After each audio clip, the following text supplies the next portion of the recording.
गुरु की जो शक्ति है तब काम करती है जब हम अपने मन में रखते हैं। अब नाम गुरु का लेते हैं, ऊपर से गुरु के पास जाते हैं, सत्संग करते हैं, लेकिन मन हमारा बदलता नहीं। जितने भी संत धरा पर आए उन्होंने समाज को यही संदेश दिया, नाम है क्या नाम भक्ति। हम इतना जोर देते हैं कि नाम भक्ति किया करो, और नाम भक्ति के रास्ते पर चलने से पहले गुरु भक्ति किया करो। गुरु भक्ति से पहले मैं प्रेम भक्ति बताता हूं, लेकिन प्रेम भक्ति करने से पहले भी मैं सेवा भक्ति बताता हूं। सेवा भक्ति जो नहीं करता, प्रेम कहां से आएगा। प्रेम होगा तो ही सेवा करेगा। प्रेम जिसका होता है सेवा में देखता नहीं है क्या किस प्रकार की सेवा है। वो ऊंच नीच छोटा बड़ा बुरा भला कुछ नहीं देखता, सेवा करनी है। प्रेम है जिसके दिल में, वो परवाह नहीं करता। और जिसके दिल में प्रेम है वही भक्ति करेगा। भक्ति किसकी? गुरु की प्रथम भक्ति। और गुरु कहता है कि माँ बाप की सेवा करो। जिसने माँ बाप की सेवा की है, बूढ़े बुजुर्ग की बातों को मानता है, घर में प्रेम का बर्ताव रखता है और किसी का बुरा करना नहीं चाहता, तो समझो कि वो सेवा के काम में लगा हुआ है। आधा काम आधा रास्ता उसने तय कर लिया है भक्ति का। और जब गुरु की शरण में जाएगा, उसके मन में किसी प्रकार की दुचिता ही नहीं रहेगी, दुविधा नहीं रहेगी, कोई भ्रम नहीं होगा उसको। जिनके दिलों में भ्रम भरा रहता है वो गुरु के पास जाते भी हैं, लेकिन भ्रम नहीं निकलते। वो विश्वास अपने चतुराई पे करता है। यहां चतुराई शुद्ध है नहीं, शुद्ध है प्रेम भाव। जिसके दिल में प्रेम होता है उसको पता लगता है। आज उन महापुरुष संत शिरोमणि रविदास जी की शिक्षाओं को अगर देखो, संतों की शिक्षा कोई उसी समय के लिए नहीं होती, वो हर काल में सत्य होती है। मुझे भी मौका मिला था काशी जी में, रविदास जी हुए हैं। जब मुझे पता लगता है जहाँ कहीं महापुरुष की कोई भी जगह, स्थान, मंदिर, मस्जिद, जो भी चीज़ होती है, चाहे वो किसी भी धर्म का मानने वाला हो, मैं हर जगह वहाँ जाके और देखता भी हूँ, क्योंकि पवित्र जगह में जाने से आदमी के विचार पवित्र होते हैं। महापुरुष जितने भी हुए हैं उन्होंने यही संदेश दिया है कि बुराइयों को मिटाओ, सच्चाई और अच्छाई के रास्ते पे चलो। सच्चाई के रास्ते पे सभी ने चलने के लिए कहा है, लेकिन लोगों ने अपने दिमाग से उनको अलग अलग मतों में बांट दिया। धर्म मत कहो, उनको मत हैं वो। मत का मतलब है अपनी मति और बुद्धि, अपने विचार। अपने विचारों के अनुसार उन्होंने, किसी ने कबीर साहब का नाम ले दिया, किसी ने रविदास जी का नाम ले दिया, किसी ने वाल्मीकि जी का नाम ले दिया, तो किसी ने महात्मा बुद्ध का नाम, किसी ने महावीर स्वामी का नाम, किसी ने ईसा मसीह का, तो किसी ने मोहम्मद साहब का नाम ले दिया। उनकी मत थी।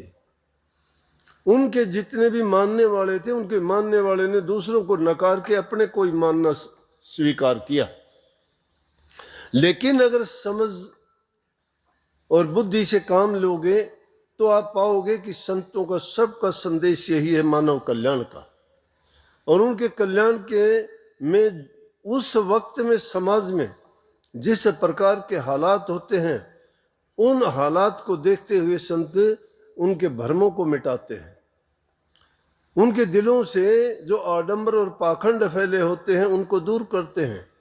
संतों के साथ सब क्या हुआ, कहीं जाति का नाम उठाया गया, किसी को मंदिर में जाने की इजाज़त नहीं है तो किसी को मस्जिद में जाने की इजाज़त नहीं है, तो किसी को गुरुद्वारे में जाने की इजाज़त नहीं है। अरे परमात्मा के नाम पे जितने घर बनाए गए हैं ये उनके घर हैं। दुआ, पूजा और उनकी आरतियाँ परमात्मा की, उनकी प्रतिमाएं लगा के करते हैं, लेकिन विरोध दिलों में भरा रहता है। किस संत ने ऐसा कहा था? ना वहाँ विद्या की जरूरत है, ना किसी चतुराई की जरूरत है, ना किसी हेरा फेरी की जरूरत है। वहाँ जरूरत है प्रेम की। जिसके दिल में प्रेम है, श्रद्धा जिसका और दृढ़ विश्वास है, वो मानता है, वो आस्तिक है, चाहे वो किसी भी रूप में स्वीकार करता है, वो उस शक्ति को मानता है। कुछ लोग हैं, कुछ अपने मत भी हैं ऐसे जिन्होंने नकार दिया, परमात्मा की शक्ति को ही नहीं मानते। वो लोग तो कहते हैं कि ये तो ऐसे ही क्रियाकर्म से संसार चलता है। लेकिन पुराने इतिहास को देखोगे, संत जो त्रिकालदर्शी हुए, जिन्होंने आदि अंत का सब का भेद था, उन्होंने तो इतना स्पष्ट शब्दों में खोल के कहा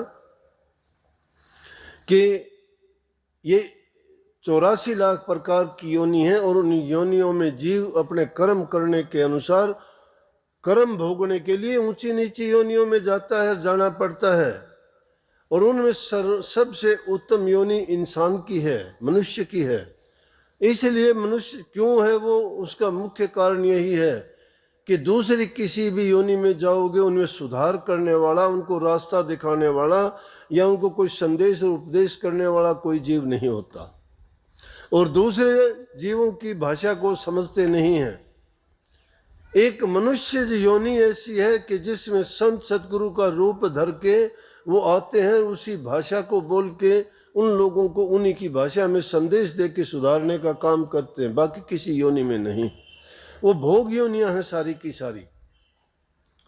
इस बात को भी इनकार कर देते हैं कि क्रियाकर्म से चलते हैं। कुछ कह देते हैं जैसा बीज होगा वैसा उसका पेड़ भी होगा। कहते हैं कि इंसानों की संतान इंसान होगी, जानवरों की जानवर होंगे, कीट पतंगों की कीट पतंगे ही होंगे। ये हो नहीं सकता कि एक जीव दूसरी योनि में चला जाए। लेकिन ये तर्क वितर्क की बातें हैं, उनमें पढ़ने की बजाय हमें क्या करना कि हमारे सामने तो हमारा यही वक्त है, वर्तमान काल है, और इस वर्तमान काल का संदेश संतों से मिलता है। संतों के वचन के अनुसार अगर हम काम करते चले जाएंगे तो हम इसी जीवन में पा लेंगे। इसी जीवन में खुद हमें पता लग जाए